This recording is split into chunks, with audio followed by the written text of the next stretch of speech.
Hello everyone, in today's tutorial I will show you how to delete pages in Microsoft Office Word. The first thing that we need is a Word document. Here we have just a random document. I have here some text and these are some uh, blank pages. So to remove the blank pages, it is easy to delete them. You can just click on the blank page, come like you are going to type something, and just click on backspace until it is deleted.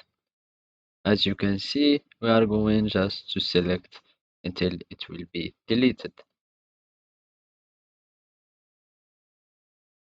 There is another method is, for example, let's insert another blank page here down, and we are going to go to the home tab and click on the symbol hide and show. Now you can find the page break. You just select it and delete it.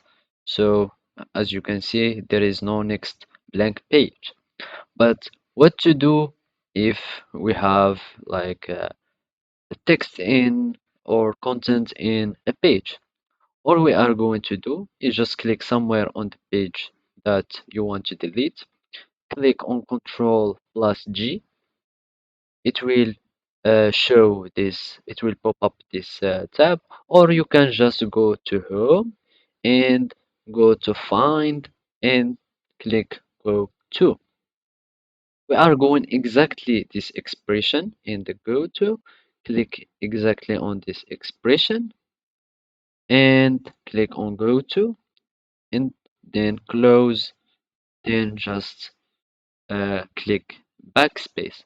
As you can see, we deleted our wanted page. So this is how you do it. Thank you for watching and goodbye.